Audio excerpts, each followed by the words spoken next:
Two more. Yo, this is so. There was none when I was last here. It's so nice. So nice. Anyway, Bayonetta versus Weave Trainer. John enjoys playing this matchup, from what I understand.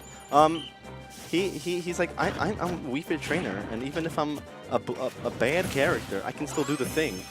John's play style fits incredibly well to fighting against Bayonetta because 70% of the time, John wants you to approach. No, right, and he's so non-committal, like all the time. Like he's perpetually non-committal, as a matter of fact. That style of play is really solid against Bayonetta. Just kind of holding back, waiting for her to come to you. Because if there's one thing about Bayonetta that is slightly on the weaker side, is that her approaches are not exactly the greatest. She does not have approach options. She's got buttons that help you if you decide to move forward on accident. No, yeah, you don't really have to most of the time is the thing. You have that beautiful big green button that just shoots the smaller buttons at people, and it's nice. You know, hitbox-wise, those are actually just giant What are rods. you doing, John, you silly goose? Pop guns in the chat. Okay, he definitely just exploded. He gave himself the little, like, hair shuffle, though. Yeah. Get himself back in the hair groove. itch, if you will. He keeps on trying to get Trump back here. It's not working out, though. Ace doing a fine job of just trying to pilot around and let John do his thing. Yeah, Bayo is the character that is the least consistent against in the game, being that she does have the pseudo Flame 1 air dodge after all. That Trump back air. I think she's the first character that will be able to get out of it. Ooh, grab, up throw. That will not, wow, Battlefield. No rage either, so. John's going to have to work a little bit harder for that one. That's no problem, though. He's still got plenty of time. He's got that kill off the Sun Salutation. And we have even stocks, even percents. After that quite early SD by numbers, evens it right back up. Those Suns doing not a whole lot of damage, being that John has staled it. Ace has done a phenomenal job of just being a member of the audience and watching John Numbers press a bunch of buttons.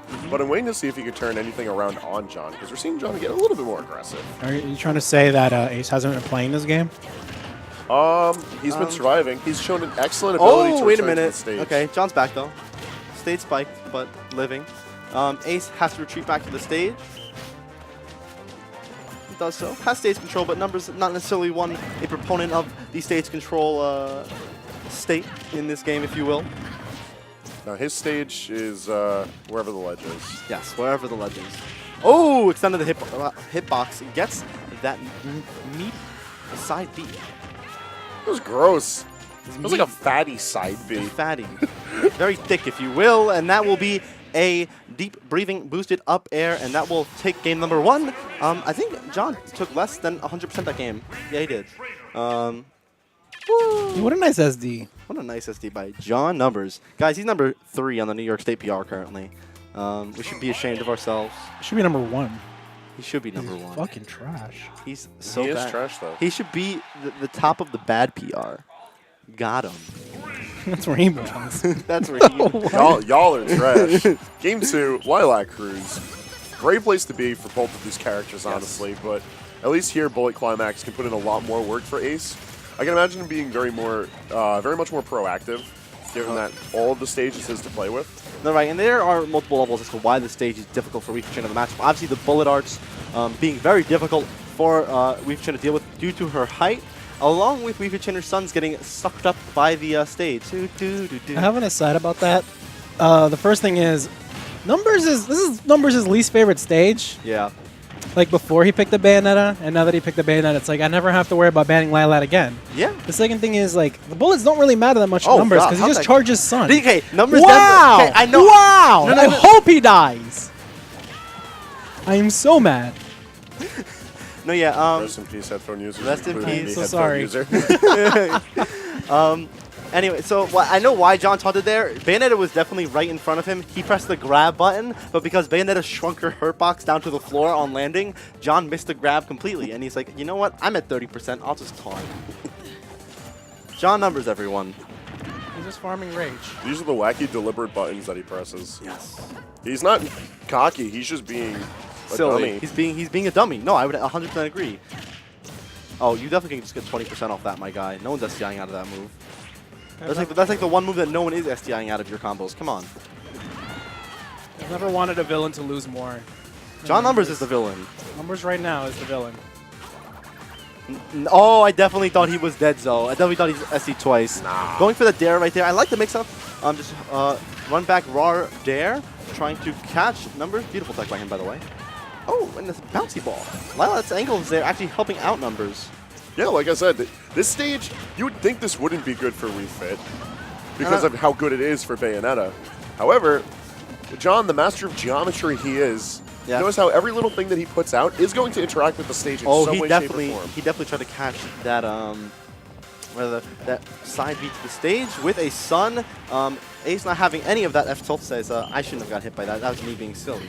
Oh, you're okay. I was about to say the blast zones of Lilat are so low to the bottom that like people look so far down, catches them with that massive hitbox off the stage with the Bayonetta Dare. Long lanes, saving lives since about 2013. Yep. Bless. However, we found ourselves similar situation to game 1. After plenty of spaghetti, both at low percentages. John looking to just do the same thing. It's been working out for him so well. However, Ace is slowly developing a game plan to respond to John. And I think John is getting a little bit of a read on how Ace is approaching. You're seeing a lot of the run-up shield, and John is stopping his Sun Charge and then immediately run up and grabbing. It is a hallmark of his... Oh, please don't explode. Okay, I don't know what he was waiting for. All right, A for effort. A for effort. Well, we'll give him a C- for the execution. I think double up tilt would have given the lift that Ace wanted to continue that. Because I saw what was going on. Down tilt, up tilt, then would have himself a spicy combo out of the witch time. There's a full jab combo right there. Gets to about 70%. Numbers sharking through the stage right there with the weaker trainer up air. Grab all of that lag on the floor after using all those specials. Oh, John definitely tried to catch that on reaction. However, Ace is ready with the frame 4 up B. Ace not opting to go off stage to chase John. In general, a smart move, but it did give John time to get a full deep breathing. Oh, he says, get out of my face. Get stuffed out of that jump, my friend, and you will be out of here. John numbers over Ace in the winner's side of the bracket. Ace down to losers. Definitely not the end of his bracket life just yet, though. Keep in mind, he is a pretty solid player. As we saw right there, kept that game very close. Most definitely. It was a good effort from him, and he was making smarter decisions as time went on. And I know this matchup is not one that's, like, obviously too great looking for Numbers, but keep in mind, Numbers is really good versus character. He is very good versus character. So, just keep that in mind when,